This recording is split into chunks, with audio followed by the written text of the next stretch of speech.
Last night, as of the time I was writing this script, I was at Miku Expo 2026 LA, having the time of my life since the last Miku Expo.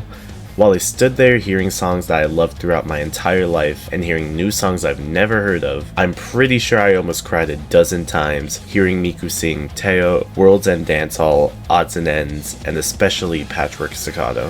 I thought to myself, I love this. I love being around people like me. I love seeing Miku and her friends live on stage. I love hearing a live band behind them. I love hearing a ton of my favorite songs. And I love Miku. Not in a weird way or anything, but there's no other way to describe it.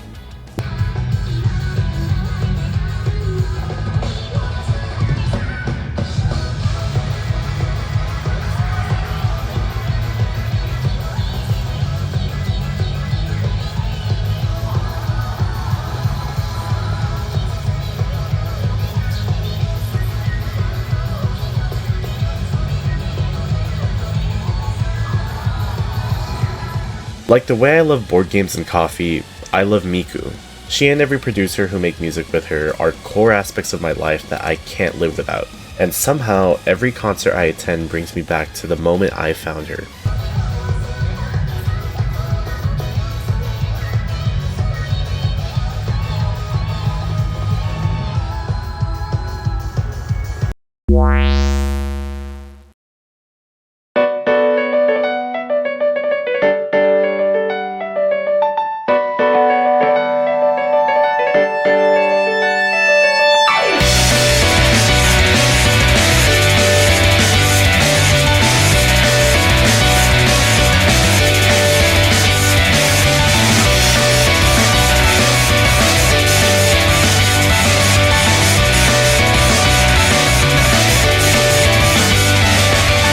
Vocaloid has been a part of my life since middle school.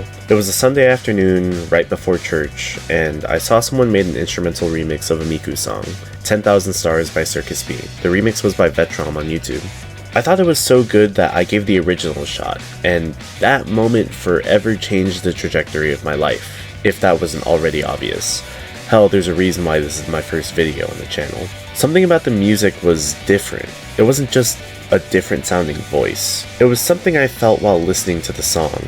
Miku didn't sound like what I expected her to sound like, not super high pitched and particularly anime-esque. Her voice was low or dark in a way, and the lyrics connected with me more than any other form of music ever had. Before this, most emotional songs I listened to were orchestral video game songs with storylines behind them. Think The Other Promise from Kingdom Hearts 2. Somehow, this connected with me almost immediately. The song I listened to after was Rolling Girl by Wawaka.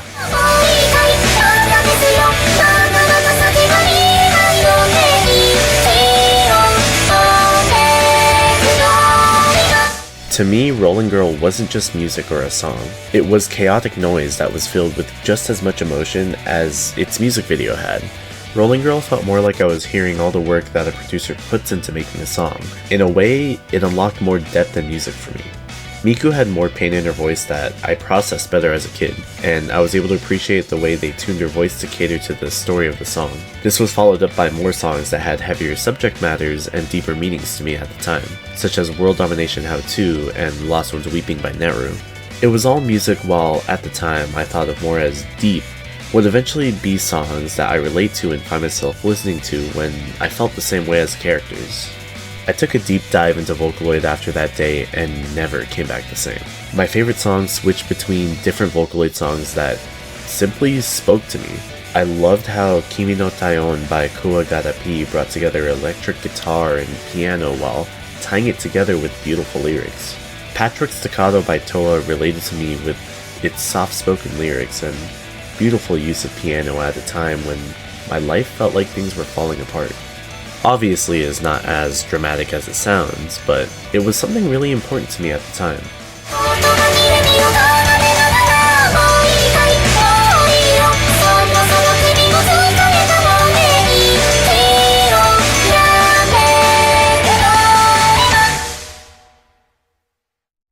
One, two, three, go!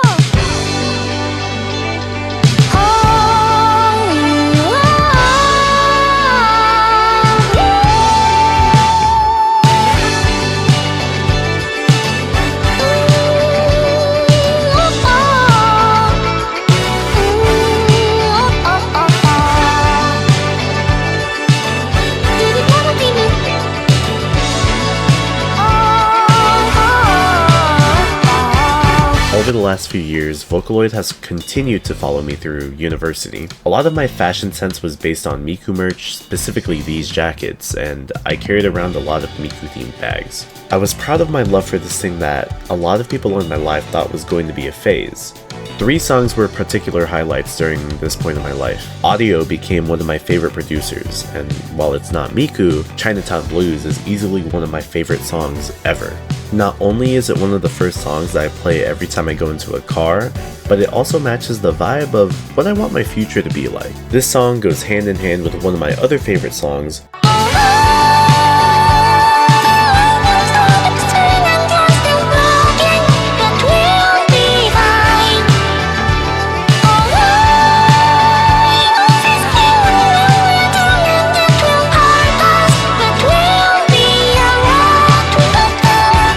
To me, Wonder and Chinatown Blues are 2 songs that represent moving forward, having hope in the future, and the wonderful connections you have with people. And it's all wrapped up in this really nice Japanese city pop package.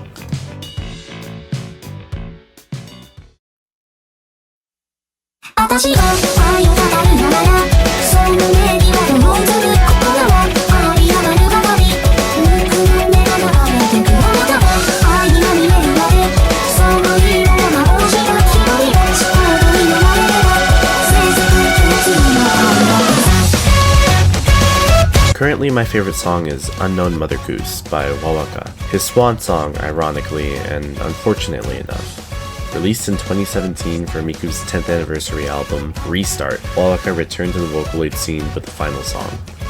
Even though the album celebrated Miku, Unknown Mother Goose was about the negative relationship that Wawaka had with Miku. Everyone heard his music, yet not nearly as many people knew who he is. Instead, people only knew that the music was by Hatsune Miku herself. The popularity is appreciated, but it feels hollow if the notoriety isn't there. Does anyone actually know who you are if the person in front of you is so much bigger and louder than you?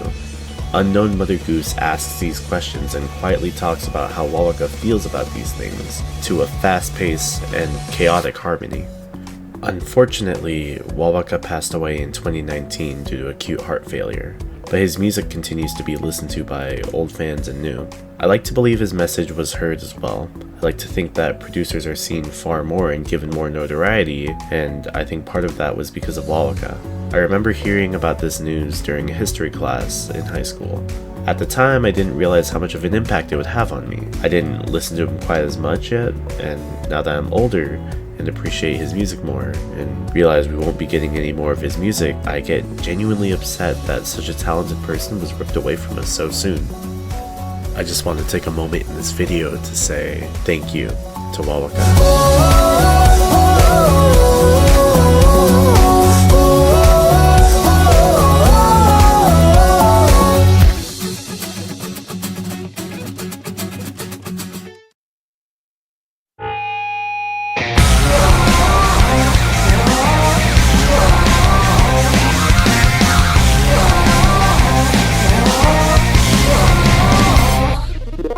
Something I think about every time I listen to a Vocaloid song is how this software was able to give someone a voice and somewhere to start.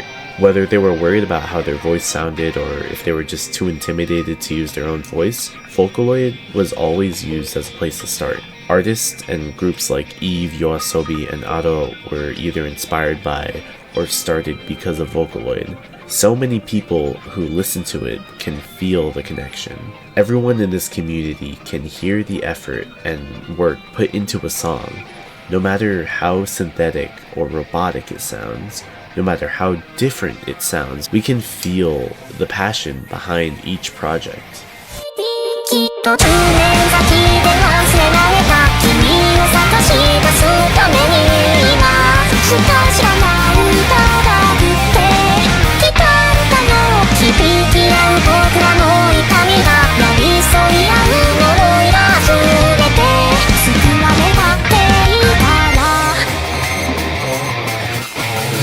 I love Vocaloid, and I could never imagine my life without it. I love the community, the people, the music, and I love Miku. On that wonderful night in LA last night, I heard a piano solo that took me back to high school. Then Miku appeared on the screen and, in a soft voice, sang the song that helped me feel less alone.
And 2 years ago, an electric guitar roared through the San Jose Civic Center at my first Miku Expo. After waiting 4 years since the last one got cancelled, I was finally able to hear Miku sing the last song made by my favorite producer.